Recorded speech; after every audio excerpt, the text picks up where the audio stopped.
Hello friends, welcome back to RR digital tourism and నేను మీ రామారావు గంగవరపు. ఈరోజు ఈ వీడియోలో నేను మీకు హైదరాబాదులోని ఎన్టీఆర్ మెమోరియల్ గురించి డీటెయిల్డ్గా ఎక్స్ప్లెయిన్ చేస్తాను. వీడియోని మిస్ అవ్వకుండా చివరి వరకు తప్పకుండా చూడండి. మీరు కనుక మన ఛానల్ని సపోర్ట్ చేయాలనుకుంటే మన ఛానల్ని సబ్స్క్రైబ్ చేసి వీడియోస్ని వాచ్ చేయండి.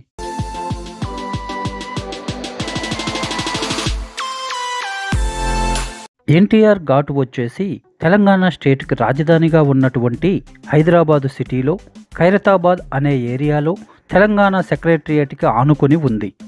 నందమూరి తారక రామారావు గారు తెలుగు సినిమా ఇండస్ట్రీలో తిరుగులేని హీరో మరియు తెలుగుదేశం పార్టీ వ్యవస్థాపకుడు కూడా. అలానే ఆంధ్రప్రదేశ్ మాజీ ముఖ్యమంత్రి.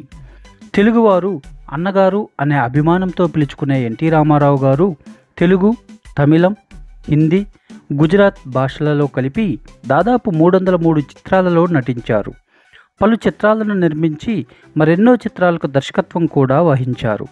అనేక పౌరాణిక, జానపద, సాంఘిక చిత్రాలలో వైవిధ్యభరితమైన పాత్రలెన్నో పోషించి మెప్పించారు. రాముడు, కృష్ణుడు వంటి పౌరాణిక పాత్రలతో తెలుగువారి హృదయాలలో శాశ్వతంగా ఆరాధ్య దైవంగా నిలిచిపోయారు.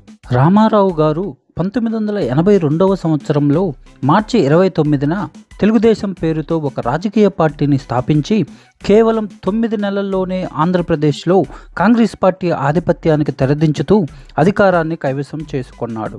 ఆ తర్వాత 3 దఫాలు 7 సంవత్సరాల పాటు ఆంధ్రప్రదేశ్ ముఖ్యమంత్రిగా పనిచేసి అప్పటి వరకు అత్యధిక కాలం పనిచేసిన ముఖ్యమంత్రిగా నిలిచాడు. పేదవాడికి కేజీ బియ్యం 2 రూపాయలకే అందించిన మహానుభావుడికి గుర్తుగా ఈ ఎన్టీఆర్ మెమోరియల్ మరియు ఎన్టీఆర్ గార్డెన్స్ని డెవలప్ చేశారు.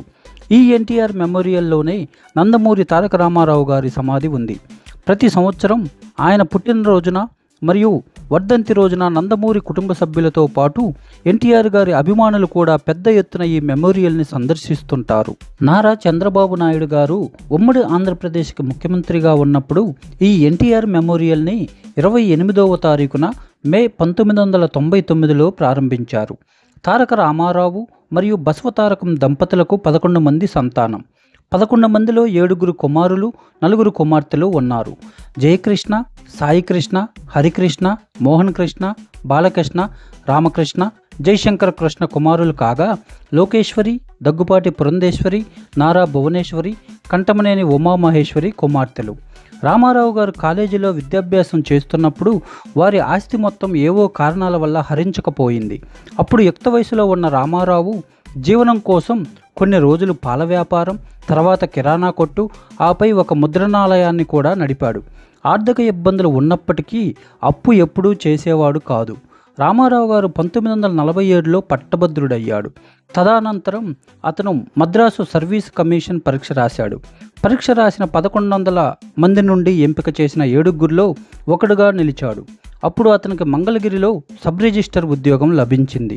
అయితే సినిమాలలో చేరాలనే ఆశయం కారణంగా ఆ ఉద్యోగంలో 3 వారాల కంటే ఎక్కువ ఉండలేకపోయాడు. ప్రముఖ నిర్మాత బిఏ సుబ్బారావు ఎన్టీఆర్ ఫోటోని ఎల్వి ప్రసాద్ దగ్గర చూసి వెంటనే అతని మద్రాసు పిలిపించి పల్లెటూరి పిల్ల సినిమాలో కథానాయకుడిగా ఎంపిక చేశాడు.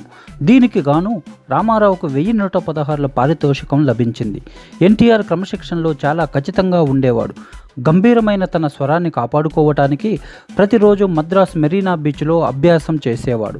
విశ్వవిఖ్యాత నట సార్వభౌముడిగా బిరుదాంకితుడైన రామారావు గారు తన 44 ఏళ్ల సినిమా జీవితంలో 13 చారిత్రకాలు, 55 జానపద, 186 సాంఘిక, 44 పౌరాణిక చిత్రాలు చేశాడు. 1968లో భారత ప్రభుత్వం నుండి పద్మశ్రీ పురస్కారం అందుకున్నాడు. 1978లో ఆంధ్ర విశ్వవిద్యాలయం నుండి గౌరవ డాక్టరేట్ స్వీకరించాడు.